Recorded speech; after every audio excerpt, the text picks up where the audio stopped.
जब राम पहले ही दिन मकराक्ष का वध कर देते हैं और मकराक्ष की लाश रावण के सामने आती है तो रावण बौखला जाता है और बौखलाहट में उसने युद्ध भूमि में स्वयं पहुंच जाता है। हालांकि राजनीति के अनुसार रावण को पहले ही दिन युद्ध में नहीं जाना चाहिए था, क्योंकि उसके पास अभी भी बहुत सारे योद्धा बाकी थे जो कि युद्ध भूमि में जाए।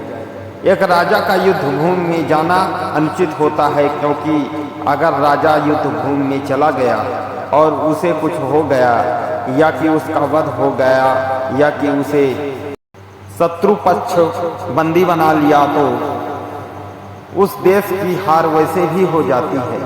परंतु रावण को अपने बल पर अभिमान था। वो जानता था कि मैं इस संसार में सबसे बड़ा शक्तिशाली योद्धा हूँ और मुझे कोई नहीं हरा सकता, और मैं जाऊँगा तो सारी वानर सेना और राम लक्ष्मण सहित सबको खत्म कर दूँगा। अभिमान बस वह युद्ध भूमि में चला जाता है। हालांकि इतना अभिमान किसी को होना नहीं चाहिए। अभिमान के कारण ही तो रावण का अंत हुआ। रावण को रोकने के लिए पहले सुग्रीव जाते हैं और सुग्रीव रावण का युद्ध होता है और सुग्रीव को रावण एक मुष्टिका में ही बेहोश कर देते हैं और उसे रावण को रोकने फिर लक्ष्मण जी जाते हैं और लक्ष्मण जी को भी वह मूर्छित कर देता है अपने बाणों के प्रहार से।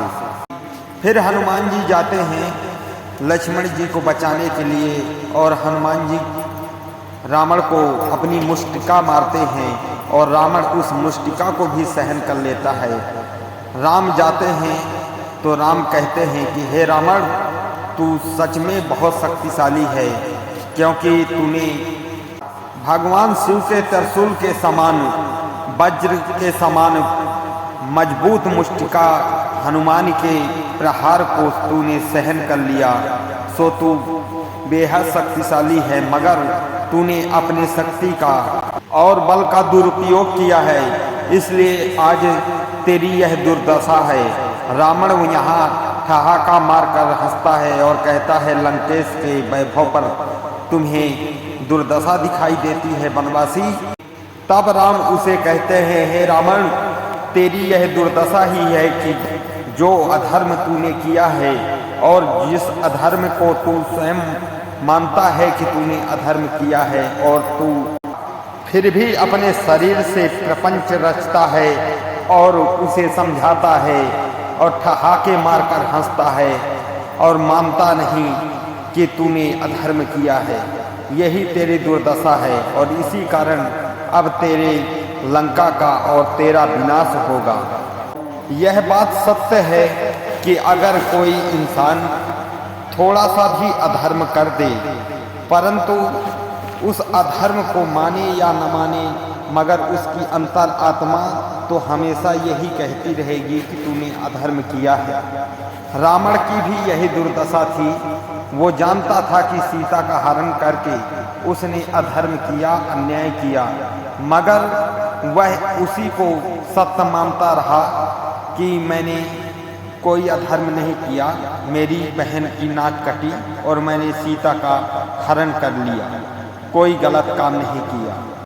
परंतु ऐसा नहीं है कि उसने अधर्म नहीं किया, यह अधर्म ही है।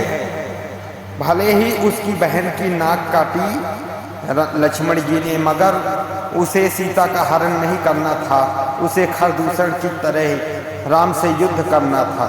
राम से युद्ध करता और अगर वहाँ मारा भी जाता तो इतिहास कुछ और लिखा जाता।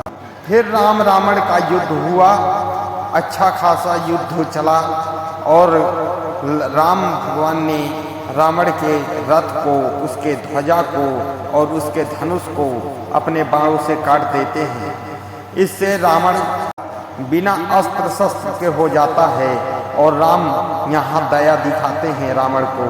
कहते हैं, हे रावण, तुम्हारे पास अब अस्त्र शस्त्र नहीं है, इसलिए तुम यहाँ से अब जा सकते हो। अस्त्र शस्त्र लेकर कल आना और फिर हमसे युद्ध करना।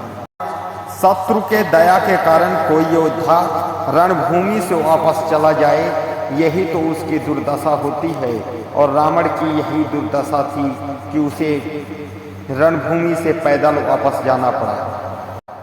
दोस्तों, मेरी वीडियो आप लोगों को कैसी लगी कमेंट बॉक्स में अवश्य बताएं, और अगर अच्छी लगी हो तो वीडियो को लाइक करें, चैनल को सब्सक्राइब करें। जय श्री राम कमेंट में अवश्य लिखें। जय श्री